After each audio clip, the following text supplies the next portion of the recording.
What's going on, everyone? How you doing? I hope you're doing well. Sorry, my voice sounds a little hoarse, a little messed up. I've been getting over being sick. I feel all right. But yeah, I wanted to talk about this because Dragon Age is a franchise. It's an IP that I've grown extremely fond of.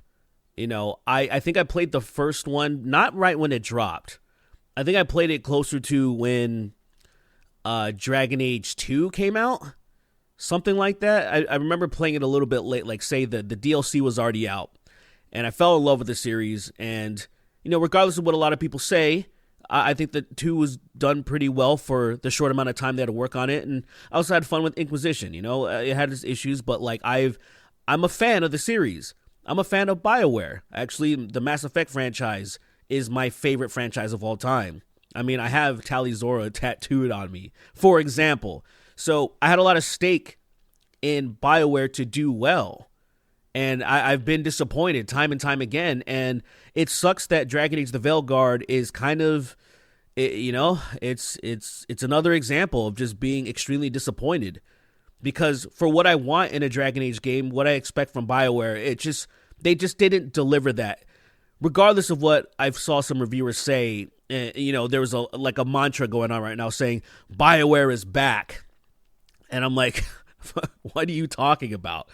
I mean, I'm going to get into all that stuff, but I also want to get into, and I want to make sure that you guys understand, I want to separate myself from the anti-woke weirdos. Like, there's all those culture warrior freaks that are just freaking out over everything. And so I'm going to be criticizing this game, but not from that lens. And I will say, though, broken clock is right twice a day. Some stuff that they are freaking out about is annoying in the game, right? But it's not in the way that they're trying to make it out to be. I see it akin to, if you guys remember when The Last of Us, the HBO series came out, there was episode 3. And those guys freaked out like, oh, gay people, oh, spooky. And normal people like myself were like, this was a fantastically written episode. The cinematography was great. Obviously, the acting was great. The tone was great. It was just a great episode. And these are characters that have existed in that universe for over a decade.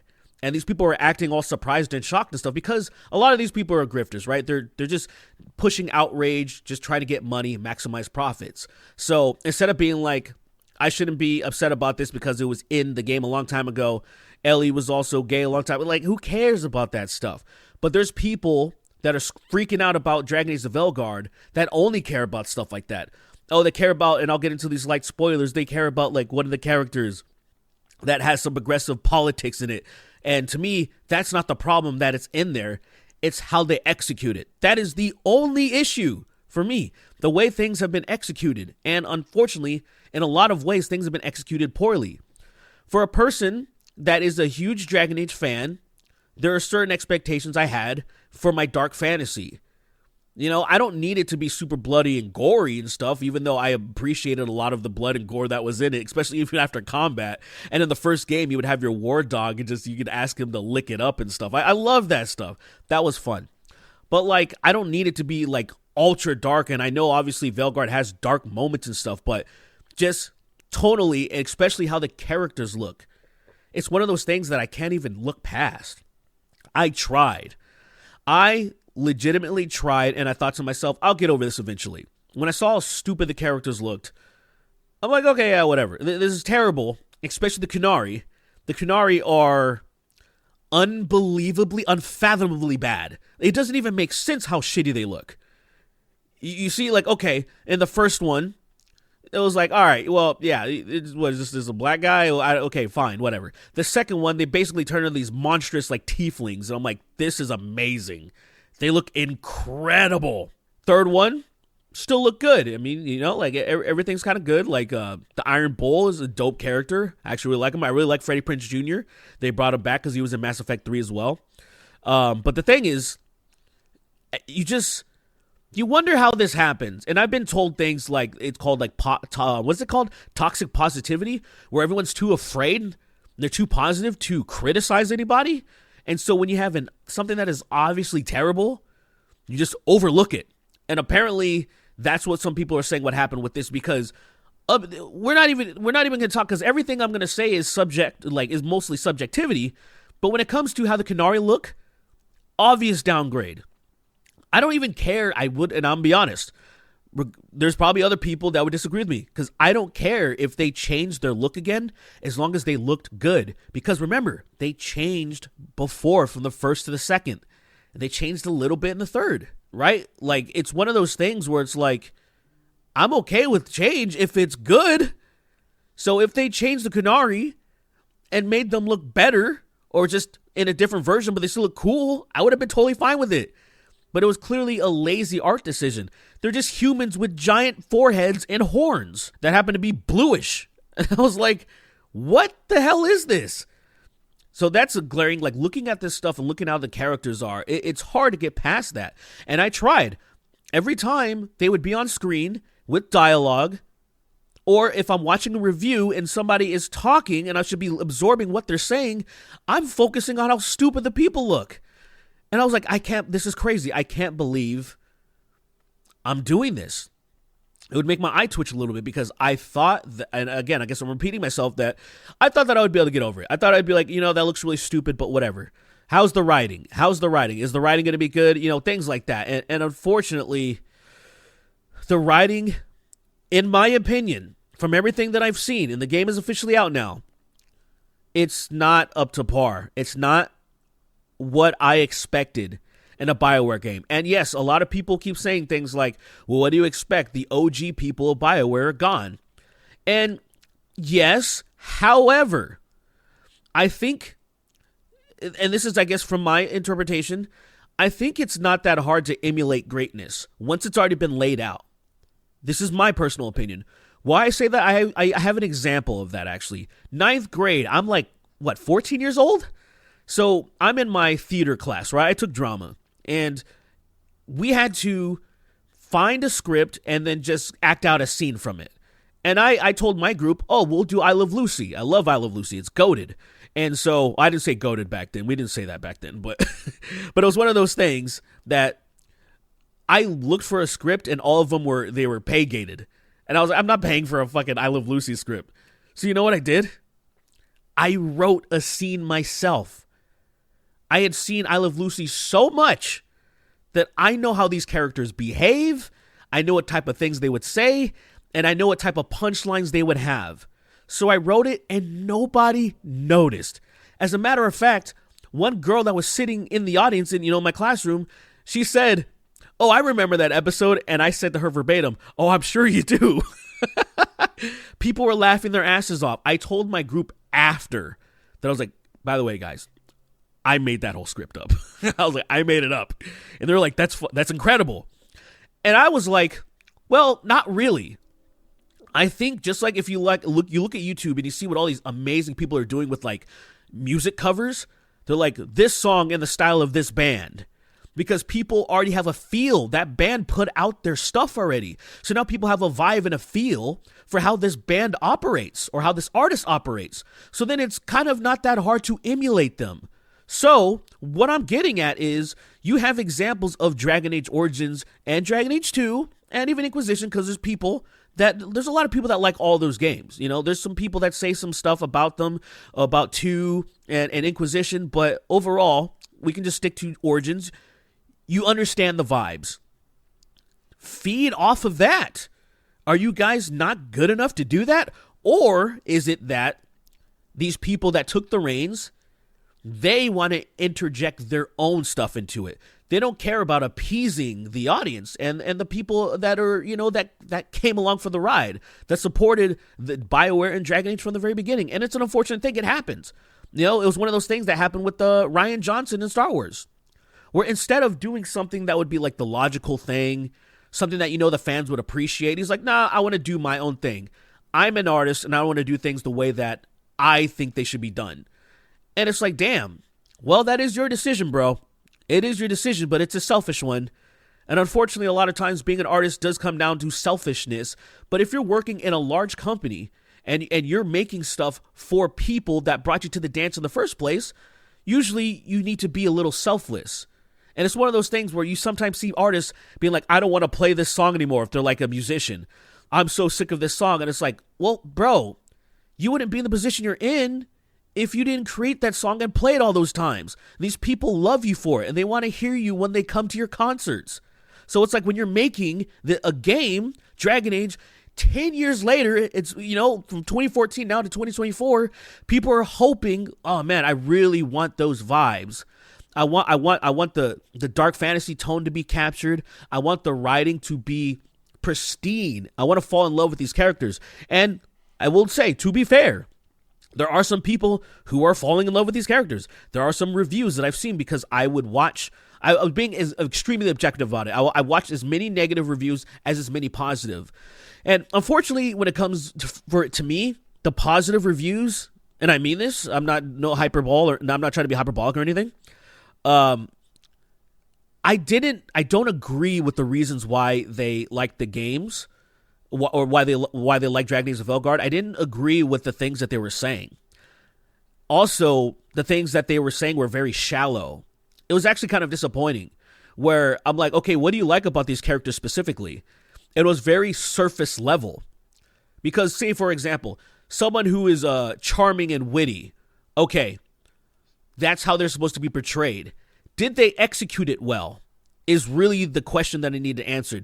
So in their interpretation, yes. But then from other people that are actually giving some negative reviews, they're like, I understand what this character is trying to do, but it falls flat. And when I'm watching the dialogue and I'm watching some of these interactions, I happen to agree. I'm like, oh, this just doesn't work for me.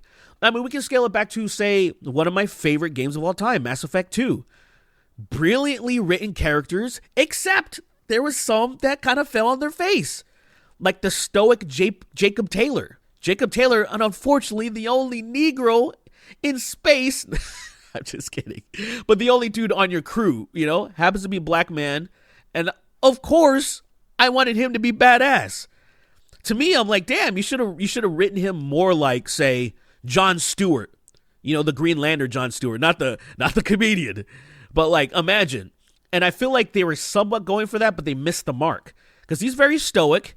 He was very closed off in a way that Jon Stewart was a lot. But then also, he didn't have the dynamic, like, say, that a lot of dynamics that they had, like, say, if you were to watch the Justice League animated series, you had Wally West and Jon Stewart's dynamic. Or Jon Stewart and Hawkgirl. Like, you know what I'm saying? It really boosted him. Him on his own, maybe it wouldn't have worked as well. And Jacob Taylor didn't really have anyone to work out with that way. Maybe he should have been, like, something should have been executed differently. But you see what I'm trying to say is that he didn't work as a character, even though I understood what they were trying to do. And so what I've seen so far in the Veilguard is a lot of that has been happening, is that these characters have specific roles, and they're just kind of missing the mark. A lot of the dialogue is very cringy. It's just not, it's not good. And I don't think it's the fault of the voice actors. I think it's the direction that they were given. They were given certain directions, and this happens every once in a while. They'll be given some type of direction. It just doesn't fit the vibe, and they do their job. They're professionals. And so I ain't going to crap on them. To me, it's the writing. I mean, some of the best actors, hell, Martin Sheen. Everybody knows Martin Sheen's a great actor. One of my favorite trash movies to watch is Spawn. The live action Spawn is absolutely terrible. Everybody knows this. Martin Sheen gives his performance in Spawn is so funny because the writing and the direction is just like, be evil. And so he has this raspy evil voice. It's so unbelievable. That North Korean biochemical operation really paid off. We have harvested the ultimate weapon from those diseased bodies. Now we have the only vaccine. Was there ever any doubt? Never. Now we have weapons in place to disperse Heat-16 over half of this godforsaken globe. Soon the whole world will be at my command. Anyone who refuses to join my consortium won't be around to argue. It's so unbelievable. It's one of those things where it's like, look, even a great actor, given bad direction, bad writing, can be terrible. And I feel like a lot of people understand that, but then for some reason, there's these people coming out with these positive reviews, and they're like, this stuff's good. And I'm like, what are you saying? No, it's not. You can still enjoy bad stuff, but why are you telling me on paper or in video that it's good? No, tell me that you enjoy the schlock. Tell me that it's trash, but I still enjoy it. It's like me, if I were to review the 1995 Mortal Kombat film, or Spawn, I would tell you, this is wacky, this is hilarious, this dialogue's cringe, but I love this movie. It's so fun. It's not a good movie. You might want to watch this with your homies and poke fun at it. You know what I'm saying? Maybe a redeeming quality in Mortal Kombat, the choreography holds up. That's it. That is it. But you see what I'm saying? That is like being honest. That is like seeing this through the eyes of like, I don't know, you don't feel a certain way that you have to conduct a review. And a lot of people were kind of, you know, they were a little bit like, they weren't sure about how authentic a lot of these positive reviews were. Like, sure, they could be completely honest, and maybe they were. But at the same time, some people get swept up in stuff. Sometimes it's very easy to, to suggest things to people and to kind of control the narrative. And you know damn well companies want that to happen. When companies exist to maximize profits, why would they not want you to give them glowing reviews? They don't want you to trash on their product. So sometimes I feel like sometimes people have maybe a little bit of an obligation. I don't have proof for that per se, but I feel like when you see things historically, like say Cyberpunk 2077, that's something that I feel like all of us can look back on, look at the reviews from when that game launched, and just be in awe. Because when we all got our hands on that game, not me personally, I waited for the reviews and I'm like, I saw people playing it, user reviews. And I was like, this is dog shit. I'll play it when they fixed it. And I played it well after they fixed it. But seeing the reviews tricked a lot of people. Like, yes, there's a lot of people who are disingenuous or sometimes who are impressionable. Sometimes they get led astray or they feel obligated to do this and not because they want to keep their job and they want to get the next code for the next game or whatever. So they're not being completely truthful. And it's a shame. You know, sometimes you see things from people that are being completely truthful. Like I saw a positive review by someone who said Dragon Age Inquisition is their favorite game. It's their favorite game in the franchise and it changed their life. I don't know what she meant by that, but it's one of those things where I'm like, I believe her. I don't agree with her opinion, but I believe her. It's authentic.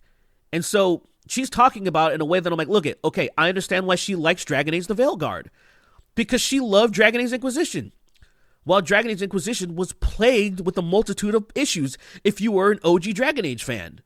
Because one thing that this series has suffered from the get-go is trying to separate itself from Mass Effect, which was a huge mistake. It's already separated enough by it being a dark fantasy. It's not a sci-fi. Now, maybe there were some things that you wanted to mirror. Like, definitely bringing more people over into the next games. Like, guys, if you play Dragon Age Origins, you understand that Alistair is essentially Garrus, right? If you play Mass Effect, Garrus Vakarian is the GOAT. He's basically the best friend. He's the best character. You know, some other people might have something else to say, but I think it might be clouded with their love interest. But like, say, just as a character themselves, I think unanimously people are like, Garrus is the best. And Alistair was akin to Garrus, essentially. And he's like almost nowhere to be found in this entire franchise. So he's there in the first, and that's why people love Dragon Age Origins, because he's a great character, man. He makes like a cameo in 2, nowhere to be found in Inquisition. I don't know. I haven't seen everything in the Veilguard, because I didn't want everything 100% spoiled. Not everything.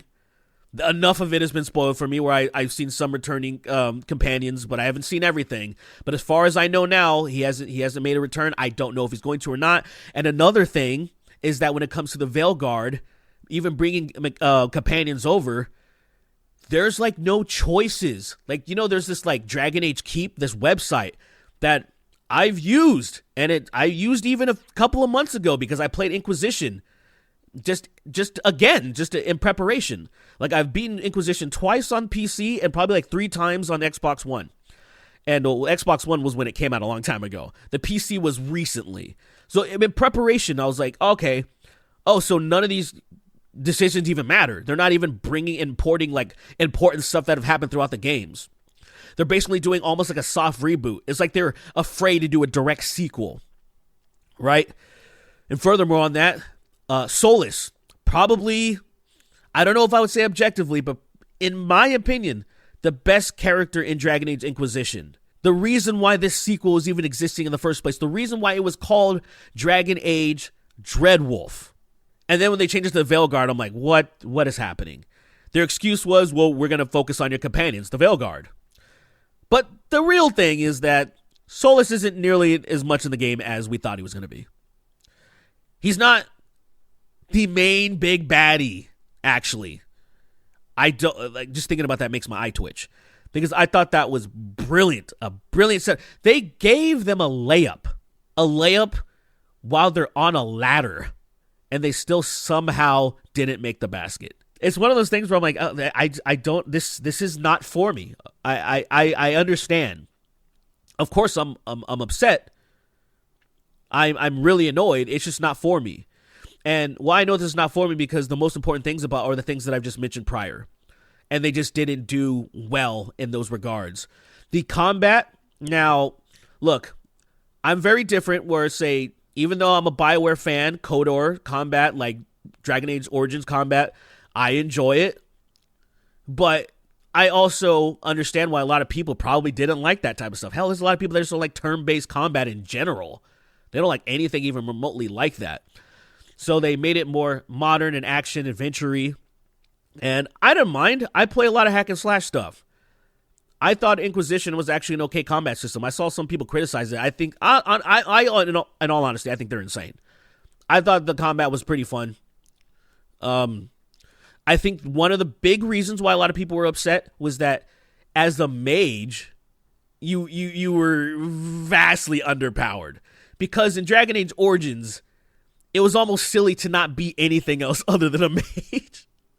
Like, maybe you would do it just to see certain little things, different, so you can pick some certain locks, or maybe you just bring, like, you just bring somebody with you that could pick locks or something like that. But the thing is, you are so OP.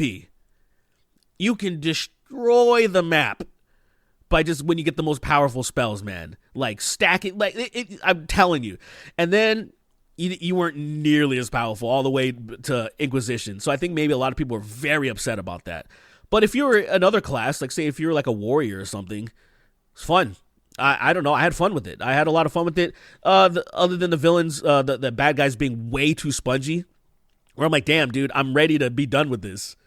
I'm ready to be done with this, bro. Like maybe put the setting on casual or whatever, the easiest setting, so you can just go faster and get to the story parts.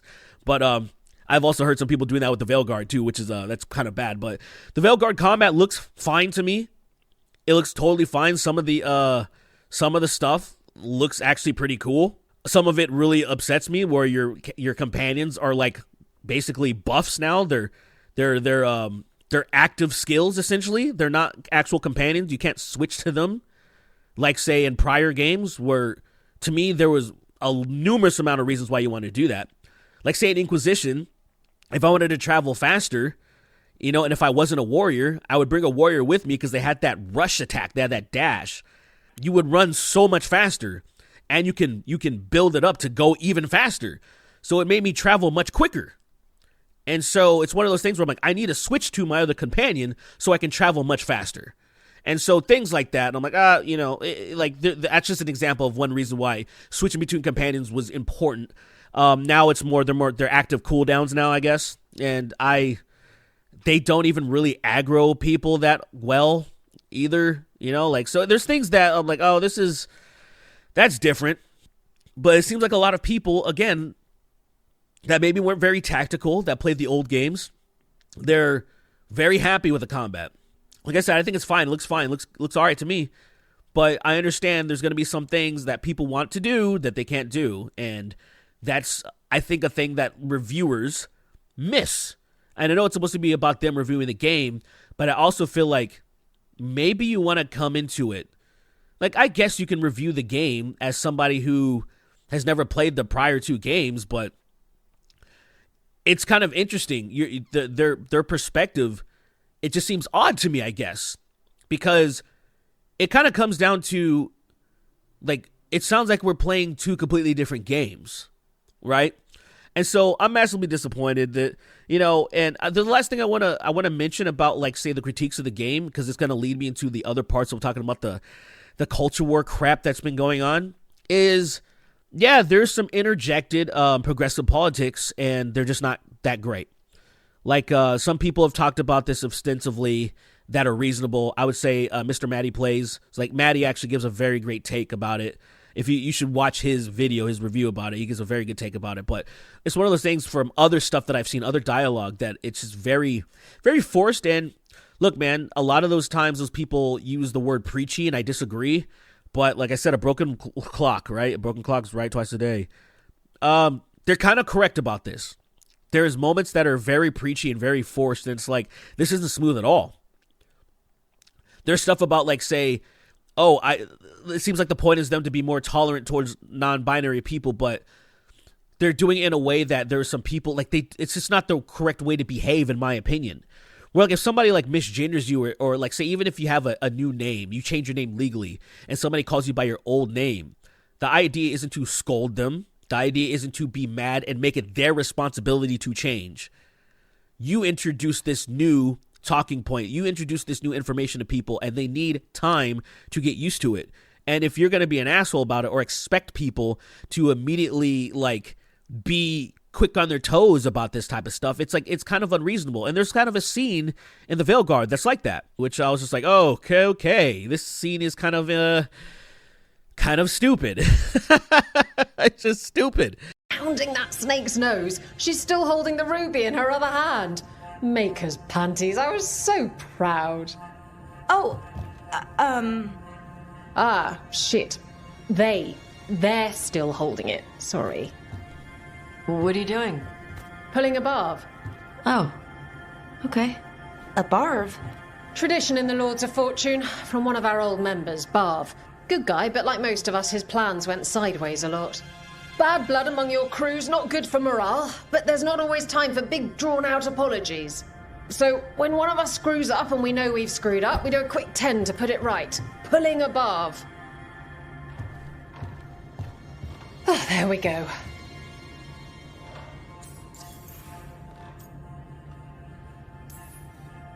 I'm glad the Lords of Fortune have Tarsh's back. Oh, Tarsh isn't the first non-binary member of the Lords. Really? It was a little before your time, but Horlicks was one of ours. Huh. Bastard looked better than I did in a dress or pants. And out of them, too.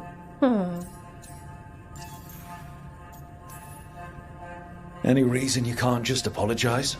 Sometimes people say, oops, sorry, and hope that fixes it. But they just want to get the whole thing over with. Trust me, I know. But pulling a barb, you sweat a little. Makes you think about it a little more. Shows the other person you mean it. What if they mean it when they say they're sorry, though? And that's the other reason. Some people mess up and get all dramatic. They make it about them. Oh, you know, I didn't mean it right. I'd never do that on purpose. They feel so bad about it that it's on everyone else to smooth it over and make them feel better. Oh, okay. Yes, some people might do that. Pulling a barb puts it on the person who screwed up. They made the mess, they fix it, done. It's one of those things where I'm like, bro, like, because, like, people who care about you and respect you are going to respect your pronouns, respect your name change, are going to respect whatever. If they don't care about you or love you, then they're not, and then why are they in your lives in the first place, right? That's basically how you should operate as a human being. If people don't love and care and respect you, then they probably shouldn't be in your life. But if they do, I don't see why they'd have any problems to adhere to your wishes, especially if you're not, like, doing anything crazy to them. They're just like, oh, okay, you have a new name or you have new pronouns. Okay, fine. You know, I'll do my best to see what I can do. And if someone slips up, like, it literally doesn't have to be a big deal because they're trying. You know, you maybe be mad at the people that are actively going out of their way to disrespect you. But again, why are those people in your life in the first place? So it's just one of those things where I'm like, why is this in here? Somebody with horrible writing skills wanted to interject something like this into here, and they just did a horrible job. They just didn't know how to execute it in a way that made sense, and people didn't feel weirded out like, oh, immersion broken. Again, a lot of these Culture War idiots use these talking points for the dumbest stuff, but this was one thing that I'm like, okay, I understand this. I understand this point. I understand some of the other things that I've seen. But, like, not simply just the fact that pronouns are in the game, because that's insane. I don't care about that at all. It was like, say, Starfield, where that bald guy went crazy over pronouns. I'm like, what a man-child. Something that you don't even have to interact with. You're going to freak out. I'm fucking gay! I saw a Steam review. Same thing. I bought this game and I'm refunding it because of woke culture. He basically saw they, them as an option and he checked out. Oh shit, don't show that Starfield guy this. He's gonna go crazy over this game. Fuck my fucking ass! I love big fucking dick! And I'm like, how big of a bitch are you? You don't even need to do it. You don't need to be they, them. They're not forcing you to do anything. They're just having options. More options are good. More options in a video game are always good. If you don't like the more options, who gives a shit? Then you don't have to use them. Like, the people that go out of their way to be mad at stuff just for simply existing are a bunch of dumb idiots. They're the same people that just, oh, gay people, oh, trans people.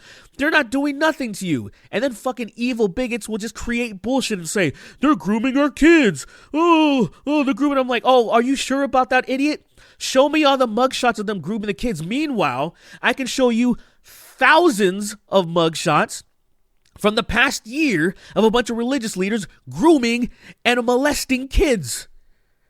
Why don't you say anything about that, dipshit? Yeah, because they obviously don't care. They're just bigots, and then they try to just interject all this crap and say, these people are bad, they shouldn't exist. They're fucked up. They're terrible people. And I want to make sure that people understand that I don't fuck with those people whatsoever. That's the thing that gets me so upset about this, where these people prop up and then try to just ruin the game. Like, not even be objective about it, not even try to actually give it a shot and see if they actually would enjoy it. But just because these pronouns are in here at all, there's a non-binary character in there, they're immediately just review bombing it. And then in return, you have people that are being overly positive. You have some people that are being obtuse and acting like any of the criticism of Dragon Age of Veilguard is leaning towards the anti-woke culture warrior freaks. And I'm like, you guys are doing an overcorrection now. You're doing a disservice, but being way too positive. Because if you look on Steam too, you have people going like, I'm just leaving a positive review to counteract it. And I'm like, so you're putting a positive review and you don't know if you like the fucking game or not. You're an idiot too. You're not nearly as bad as the other people, but you're a stupid idiot too for doing that. I'm going to throw somebody a positive review whether I know their product is good or not. Are you serious? Are you serious right now? Like, that's not the way to do it, bro. I understand where you're coming from, but I feel like it's a little bit of an overcorrection. I think they should stand, the BioWare EA should stand with their full chest and be like, if we have a good game, we fucking believe in it. We're going to let everybody review this game. We're going to see what happens, and we're going to see if the cream of the crop rises to the top. And the thing at the end of the day, like, I have a podcast called The Snark Tank, right? Chris Raygun and Tom Sweeney, your host. You know, writing, like the simple rule about writing, it sounds very trivial to say this, but the only rule about writing is believability. Yeah. That's it. That's the only 100%. rule. So if it fits in that universe, it's good. And that's the problem with this. And to the point of saying, obviously, it's clearly not about there being a non-binary character. It's just like in Dragon Age Inquisition. A lot of people miss this, including myself, because of how fine the character was. Crim's in the Chargers, Iron Bull's Chargers. Crim is a trans man. Literally. You kind of, in Dragon Age? Yeah, in Dragon Age Inquisition. So the third installment, 2014. You get a hint of it, but they don't outright say it. You suspect it, but not really. And you don't give a shit because Crim's cool. Then you get to know the Chargers because, like, Iron Bull invites you. He's like, come meet my crew. And then she's a little more forthcoming about it. And then it's supposed to be he's more forthcoming about it. And then you have more caveats. You can read like a codex, or you can just see the backstory on the Dragon Age wiki or whatever, and just showing you the his story. And it's like it completely fits within that world. How he ended up there, it completely makes sense. And he's cool. He's the second in command of of this mercenary group, and he's cool as shit. And I forgot because he's written well enough to where you don't think about that shit. And Chris Raygun, he brings a point because he has the Sacred Symbols podcast, so he's all engrossed in video games. He knows all about video games and stuff, and he talks about the sales. And he says there's a lot of games that aren't very good games, but they still sold very, very well. Suicide Squad Kill the Justice League, for example, is a game that flopped hard, but at the same time, it sold a lot. So you got to think about these things where a lot of people will say vote with your wallets. And I'm one of those people that actually agree with that. Instead of giving these stupid, scathing reviews and being a freak about it, just don't buy it. Like, seriously, why can't you be a mature adult and be like, well, this game clearly isn't for me. I'm expressing my frustration for being a long-time Dragon Age fan, right? Like, I'm expressing my frustration, but at the end of the day, all I can do is, like, not play it, you know? At the end of the day, I can be frustrated, I can be annoyed, I can be sad that something that I was looking forward to for a very long time turned out to not be very good. But at the end of the day, what, so I start some crusade and be like, oh, woke culture's destroyed everything. And I'm like, you guys, those fucking grifting idiots say that about everything. They'll try to do like the dumbest stuff. There was a thing on 4chan, like, oh, here's a review agreement of the things you can and can't say about Dragon Age and Veilguard. Some obviously fake bullshit with spelling errors. There's a cursor still on the thing, like somebody just typed it up and then screenshotted it, put it on 4chan, and some dumb idiots sent it to these grifters, and these grifters started posting it on Twitter. And then, of course, people involved, people that were like mentioned even in it, were like, this is so fake, you're so stupid, it's incredible. BioWare and EA caught red-handed? Mr. Matty Plays agreement supposedly leaked. It wasn't a conspiracy theory, it was true. Return to former required phrase, content creation guides for Dragon Age Veilguard leaked? If true, this confirms everything. There is so much more here. You cannot talk about woke. This is access journalism. Guys, the document he shares is the fakest thing I have ever seen in my fucking life. There is a cursor in the top left corner of the document. Well, it turns out this isn't true, but I'm still going to leave the post up because I'm a fucking piece of shit. And this is where the culture war has devolved into just some of the worst people maximizing their profits because it is very profitable to trash, be like, oh, everything's woke, everything's gay. It's super profitable. Once Twitter became monetizable, all of a sudden, that's why that idiot kept up the post, because it has a lot of engagement. Why take it down and not maximize profits? This is what these people are doing. If the money wasn't there, they would stop. Now, the dumbass fans that watch, they would keep going because they believe these idiots. These people are so fucking stupid. So, of course, they cry and scream about fucking every little thing and completely actually don't care about legitimate criticism and legitimate problems in this. It's like people tried to do that with Larian, right? They tried to do that with Baldur's Gate 3. They tried their best. When they saw, like, oh, you can be ambiguously, like, gender, you can have gender ambiguity. You can basically be, like, trans in Baldur's Gate. You can be, like, a hot, jacked woman with a penis or something. And then there was people freaking out about that. But guess what? People didn't give a shit about what they had to say at all because the game was fucking phenomenal. And those motherfuckers had to go quiet because they knew they couldn't get those people on their side because motherfuckers were enjoying the hell out of Baldur's Gate 3. But now you have something that, like, oh, Ubisoft has a bad rap right now. Ubisoft has not been doing well at all. Star Wars Outlaw. Oh, woke, it's so bad, it's so terrible. Like, well, unfortunately, it wasn't a great game. So, yeah, now these people are going to just launch on it like they're fucking piranhas, right? And so Assassin's Creed Shadows. Assassin's Creed has not been doing extremely well recently. Now, there's some people that are really stupid and they just pretend like Ubisoft has been doing poorly all the time, where if you look at their reviews and their games and how much they've sold and how positive a lot of them are, they're being idiots. Like, I talk to a lot of people and unanimously people agree that post this new arc that they were doing, Odyssey was a fucking fun as shit game. It's a really fun game. It's a fantastic RPG, actually. It's one of those things that a lot of people were just, oh, I'm going to scream, oh, look at all this stuff. Look at this UI. It's so bad and stuff. Oh, look at all this. Man, this game's too easy. And I'm like, everything that they were saying is fixable in the game settings. Oh, there's too much crap on the screen. Well, you can do Explorer mode the way that they actually want you to play. And it's like Dark Souls, where you have to find everything on your own. But you wouldn't know that because all the grifters were just crying about the screenshot they saw with all the UI, with all the stuff that's all over the map.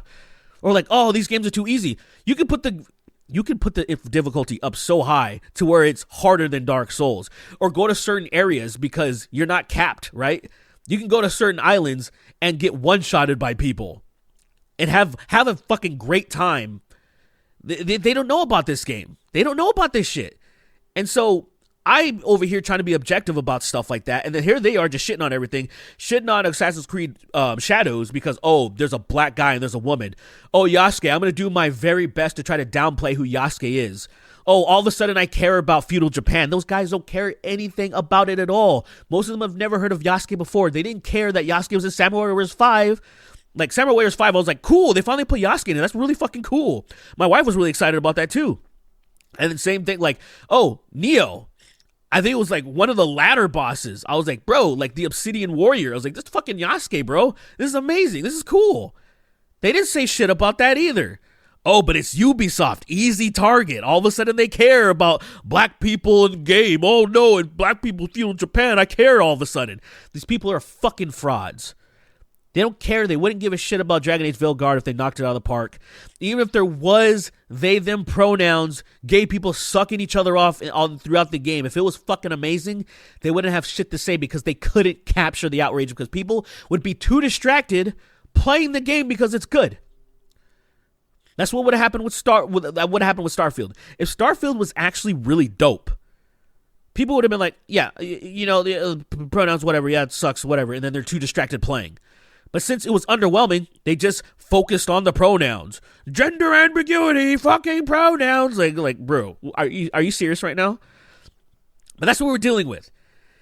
Out of all the stuff that I was disappointed with the Veilguard, I'm much more disappointed with the Fallout and the stupid fucking culture war and these grifters that keep manipulating stupid people. There's so many people that are like, oh, we gotta stop. We gotta stop this. We gotta band together and we gotta do this shit. I'm like, shut up. Just shut up, man. What you should be letting happen is not buying these games. Let them fail.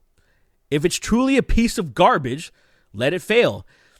If it doesn't fail, you can be disappointed. Just like I am with, let's just say, the NBA 2K series. I started with NBA 2K2 on Dreamcast. And it has evolved into something that is just money hungry and fucking garbage. I can no longer support 2K19. I skipped a lot of years of 2K and I picked it back up in 2K19. 2K19 was the last good game. The game has devolved into something so predatory and trash that I'm like, I can't support this. I'm disappointed because there's so many people that buy them and they keep selling a lot of units. Like some of their worst ones in the series where I'm like, this is awful. And they still almost got like 10 million units. And I'm like, bro, guys, stop buying this shit. And then people will buy it for $70 and then spend another $70 to $140 just to max out a couple of characters. Because the grind is so insanely slow that you really need to pay money if you want to do PvP. So I'm like, I can't support this. I'm disappointed because I want to play a basketball simulator. I love basketball. Love basketball. Can't fuck with it, man. I just can't. And so it comes down to Dragon Age of Veilguard. I'm like, this is just not for me, clearly. There's a lot of people that are going to buy this game. It's geared towards a younger audience, too, with the weird Pixar is. You know, we say Pixar. It's not on the level of Disney Pixar. It's close to it. But it's one of those things where it's like animated Fortnite hero shooter kind of a thing. It's geared towards a certain demographic. It's like Saints Row, for example. Saints Row, that reboot. Garbage. Like, are you kidding me? For anyone who's a fan of Saints Row, you know that was trash. It sold a lot of units. That's one of the things where it's like, damn. You see, all you can do is be disappointed because you're like, well, I'm not going to get Saints Row the Third back. I mean, the people that were like, I want Saints Row 2 and shit, I'm like, shut up. Saints Row the Third was, to me, I'm gonna say objectively, Saints Row the Third was the best in this franchise. Oh, the tone got too wacky. Shut up. Shut your mouth. Saints Row the Third is amazing. That game is so fucking fun. The zombie voice. Come on, guys. Come on. You can't tell me that shit wasn't amazing. Someone paid more. But anyway, point being, that franchise is gone to me. And it's kind of the nature of the beast. And really, at the end of the day, if you guys want to be reasonable about everything, I know in your libraries, on your Xbox, on your Steams, your launchers, you have games piled up. Your backlog is huge. Maybe it's time to start focusing on it. I put my money where my mouth is. I started from A, and I'm going to work all my way down to the last one. I was gonna make an exception for Dragon Age the Veilguard, but I just can't really see myself buying it. Like, honestly, the only way that I will buy the game and play all like 70, 80 hours of it, beat it in its completion, if somebody donates $60 to me. If somebody buys the game for me, I will play it, and then I will let you know if my mind has changed any way, shape, or form from all of the stuff that I've seen. Because, unfortunately, I've seen enough. It's not one of those things where it's like, well, you need to play all of it to understand. I'm like, well, not in this case. When you've seen enough footage of it, you've seen enough dialogue, you've seen enough of how these characters look, you're like, oh, what am I supposed to get out of this by playing the entire thing? Are the characters going to change? Are they going to look different?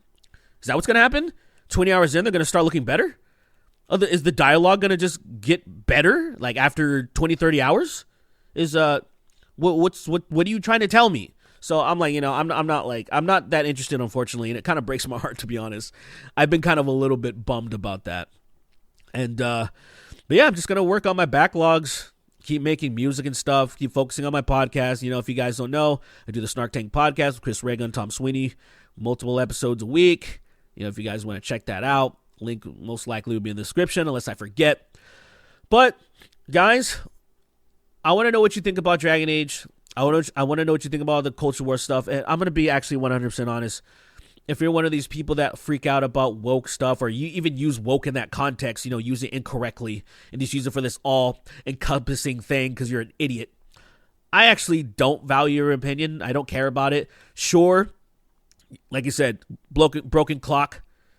You guys are kind of right about some of the stuff that's been interjected because it's actually bad. It's not bad because it's just there. It's bad because it's written poorly. It's placed poorly. So I'm like, well, you got me on that one. It is shit. But it's not shit because of why you think or why you feel it is. But yeah, that's it, guys. Let me know what you think, man. Again, if you guys want me to if you guys want me to play it, somebody wants me to play it, just fucking donate me the money. I will play it, but I'll be honest. I know I'm not going to be happy.